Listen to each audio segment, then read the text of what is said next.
Hi guys! Welcome back to Catholic Conundrum. We are here with Kenzie from The Overnight Mom again. Hi! Thanks for having me.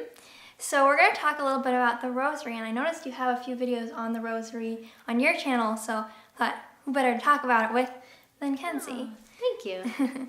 So the first thing we're going to talk about is probably how you stay focused on your mystery when you're going through the Rosary, because I know it's really easy. You're saying like repetitive beads and stuff.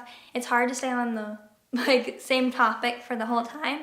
So do you have any ways that you do that? Sure. So when I first thought about wanting to do the Rosary, that's what I was most afraid of actually, is that I would mess it up or not remember to stay on topic. So what's really helped me, and I've talked about this before, this little pamphlet. But you can go online and print out your own or even just write them down.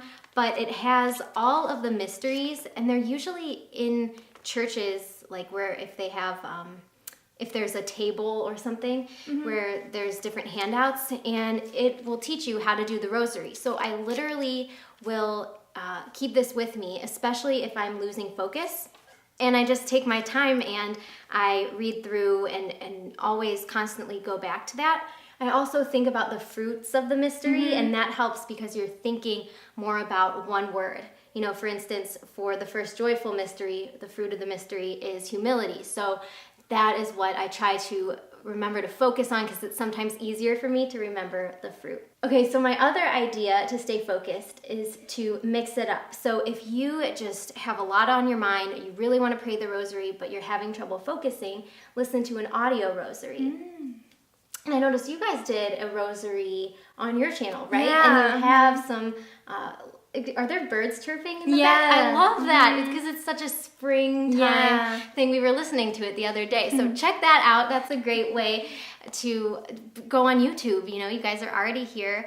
Find, or maybe ask your parents to help you find a good version of it. And just listening to the audio version of it helps a lot. Yeah, that was one of the main reasons why we made it, was just because I know for me, I struggle so much because it's like I have to remember to say my 10 Hail Marys, and I'm so focused on trying to keep track that I lose focus on what I was focusing on in the first place. So it's good to have a recorded one where you know they're going to say all the Hail Marys and stuff, and you can just pray along, and it's more relaxing. Yeah. Also, if you're doing the Rosary with another person, I've seen where people will do, and I can't remember if you guys did this in your video, but where the first person will say the first half of the prayer, and then you'll say the second half together. Right. And that helps you just with the hearing the different pacing and everything. It can help you stay on track. The second thing we're going to talk about is kind of either your favorite way to pray the Rosary or just things you like about the Rosary. Sure. So my absolute favorite way to pray, and I did this a lot in college. So I was never allowed to burn candles when I was growing up because my mom was afraid I'd burn the house down. But I was allowed to use battery-operated ones. So one year for Christmas, I asked for battery-operated candles, and my grandma gave me some that look like this. Wow. They are actually, you can feel them. They're kind of waxy, but they do turn on, and they're battery-operated, and they flicker. But then I also have this pack. They call them tea lights, but they're very small like this, and then you can turn them on, and they flicker. So what I liked to do, that way I didn't fall asleep while praying, because that's what I didn't want to. Not that it would be terrible to fall asleep, but I wanted to be awake for it. So what I would do is, in my college dorm, I would get in my bed, and then I would turn these on and place them all over my bed, so there'd be candles everywhere. Like if you've seen the movie Tangled, how there's those lanterns. I don't know if that inspired me, or I don't even know if that movie was out yet, but I love just clusters of light. And then it would also help me because if I was reading my pamphlet, I could kind of put one by it if there was something.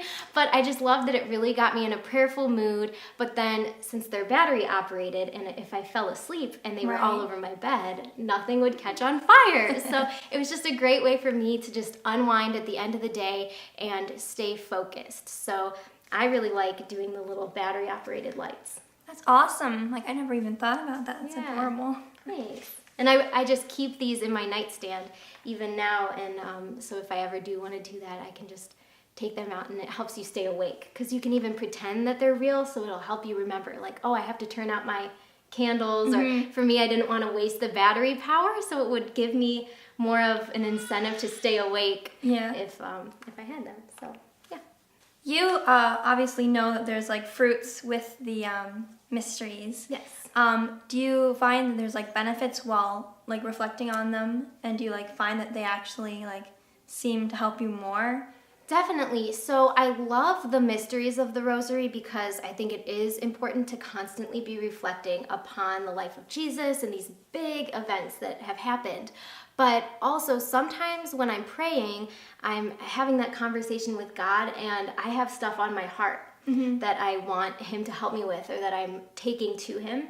And so with the fruits, I tend to think of stuff going on in my life that has to do with that. So let's say it's love of neighbor, for an example. And so then I'll think in my life, like, how am I loving the people around me? How could I better do that? Or if I have a situation where, maybe I felt like I was unkind to somebody, that can kind of remind me of that. And so as I'm going through, I'm thinking a little bit about that and applying it. So I use the fruits to think of things that are applicable to me, because some of these events, they're big events and important, but sometimes we forget, how does that tie into my life? And so the fruits bring that big picture mystery into our daily lives. So yeah, I love that about the fruits. I want to get better at memorizing them, and that's why I go to my pamphlet, because I have such a hard time knowing them offhand for some reason, so I like to just refer. Yep. Yeah. So one of the last things I want to talk about is favorite mysteries. Okay. So a lot of people say that it's not okay to have a favorite mystery, and I kind of like disagree with that a little bit, just because if you have like a favorite one, it's not like it's a bad thing. It's not like you're like, I hate the other ones just because I like one more. It's just that you have a personal connection to it. So I was wondering, do you have a favorite mystery? I do. Well, there's something that really draws me to the luminous mysteries, maybe because I'm intrigued that they're a newer addition to it, but I really love the joyful mysteries, and those stick with me because, well, I love the visitation, and that, I think, out of almost all Bible stories, I feel the most connected in that way, because my confirmation saint was Elizabeth. And the reason that I picked that, this is kind of strange reasoning, but when I was in, we call it PSR class, so basically, since I didn't go to a Catholic school, I went to learn about religion, we had to draw a little picture of John the Baptist as a baby.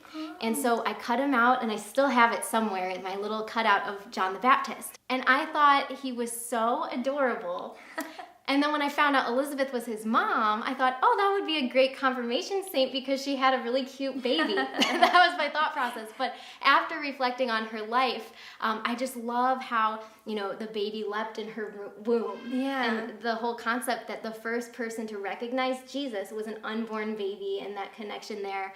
And so I love Elizabeth, and the greeting and that exchange of joy. Yeah. And so yeah, I would say the joyful mysteries, also because they're a little more happy to think about than the sorrowful, even though the sorrowful are very important. And I think throughout life, sometimes I would tend to avoid doing it on the days where we do the sorrowful because it was too sad and emotional. But I think it is, obviously, especially during Lent, it's a great time to reflect on those and not get sad by them, because there is so much hope with the resurrection that comes after all the really difficult stuff. So yeah, definitely the joyful mysteries for me. What about you? It's crazy that you say that, because the Visitation was actually my favorite Really? too. Yeah, I didn't even know. Yeah. Yeah, that's kind of crazy. I always thought of it as like Jesus or Mary is going to help Elizabeth. I always thought it was cool because it's like Mary, she's like chosen by God to hold Jesus, be his mother, and she's still going to help Elizabeth. And I always thought that was so cool. And my sister, she's a mother's helper, where she goes to mothers' houses and helps watch after the babies while they're doing work and all that stuff. And I always thought Mary was a mother's helper. It's just kind of crazy.